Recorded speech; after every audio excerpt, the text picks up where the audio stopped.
Hey, what's up everyone and welcome back to my channel. My name is Reggie Bana, the owner of RB Studios Photography.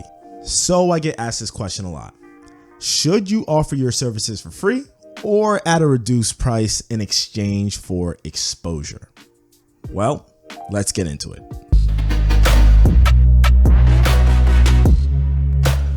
So if you landed on this channel, I'm sure you're interested in photography or starting your own photography business. And if that's the case, then welcome to RB Studios Photography, where we talk about photography and other business related tips for creatives. And if you do enjoy this content, please don't forget to hit that like and subscribe button for more and more. And if you're really entertained by this video, maybe you could possibly send it to one of your friends who may be interested also. So let me talk about my personal experience early on in the beginning of my career. When I first started, I didn't have a portfolio yet, so it was pretty much necessary to reach out to my friends, my family, everybody that I know and beg them, hey, let me just take some photos of you. Let me do some portraits. Let me do whatever. And it was just mainly for the goal of just slowly building my portfolio. So while I was doing things for free, I was slowly building up my portfolio. Now, these weren't the greatest images on earth. Actually, to be honest, I think they're probably terrible. However, it was a stepping stone to something much greater. And on top of that, I was able to learn my gear. And that's the most important thing. There's this crazy steep learning curve in photography, and the only way to actually get through that learning curve is to work with clients and to shoot constantly. Now, what were some bad things that came along with working for free? Money. I mean, I wasn't making any money at the time, and cameras, lenses, and lights are pretty damn expensive. So while I was learning and getting better at my craft, I wasn't actually seeing a monetary return on my investment. And this is exactly what I was trying to get at. Earlier on in your career, it's perfectly fine to do free shoots where the stakes are extremely low. You have to start somewhere, and what better place than to start working with a client that has very low expectations. And that's why it's so important to reach out to your friends, your family, and get started taking some shots of them for free. And I know this may not be the case with everyone, but your friends and your family should be willing to support your business. So just try and reach out to them for some type of support. And while you're taking these shots, you're also building up a nice little diverse portfolio that you could use for your initial clients. Because who in their right mind is going to hire a photographer without actually looking at what they can do? So these initial shots are to slowly get your skill set up and to set up the foundation for a solid, diverse portfolio. And as I briefly touched upon, you gotta learn your gear. How else can you learn your gear if you haven't actually used your gear? So if you have to work with a client for free in order to increase your skills, technical knowledge, and improve your portfolio, then I suggest you truly find somebody who's willing to be your model in exchange for their time. And in regards to learning gear, I have my own experience in which I first started, I purchased a flash and I was super excited to use it. And I get my model, I sit them down and we're taking photos.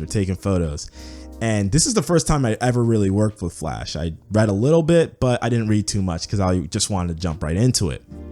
So what happened was in the middle of the shoot, I go back to review some of the images and I realized half of the image was blacked out and the other half was lit up.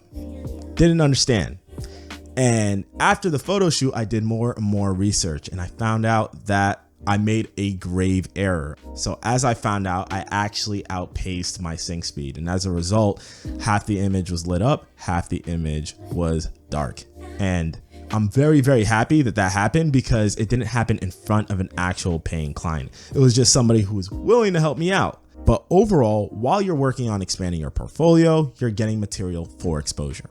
And exposure is essentially for growing your business, especially in the beginning. No one knows you, so how do you get people to know you? By taking some damn pictures. And I know that I keep mentioning only working for free in the beginning of your career. But as your business grows, it's really not a crazy idea to host potential events to get your name out there to the local community. So whenever I get new gear that I want to try out, what do? I actually host a giveaway. And 4 times a year, I have a giveaway of just a free photo shoot. And last year, I received approximately $20,000 worth in gigs booked after I've done those giveaways. And more importantly, my name got out there more and more and more. Now, the main concern that I hear with accepting unpaid or severely discounted work is that it often devaluates your profession. However, I think this is slightly nuanced, and let me explain. If your services are typically, let's say, $1,000, and you find a client that wants you to do the same job for $250, walk the hell away. Don't go down that rabbit hole. That particular client has already undervalued your work, and there's a very high chance, no matter how good your work is, they will ever be satisfied with it. I promise you, you'll end up doing more work for them than a normal client that actually appreciates your work. Overall, it's a fast race to the bottom. If you go low, I can go lower, and it drags down the entire market. So you have to know your worth. And I don't recommend always doing gigs for free. As I've said previously, there's a time and a place for it. So my personal stance on this, it's like salt. You sprinkle a little bit here, you sprinkle a little bit there, and it can really enhance and bring out the flavors in your dish. However, let's say you go a little overboard and sprinkle a little bit too much salt all over the place. You drag down your entire dish.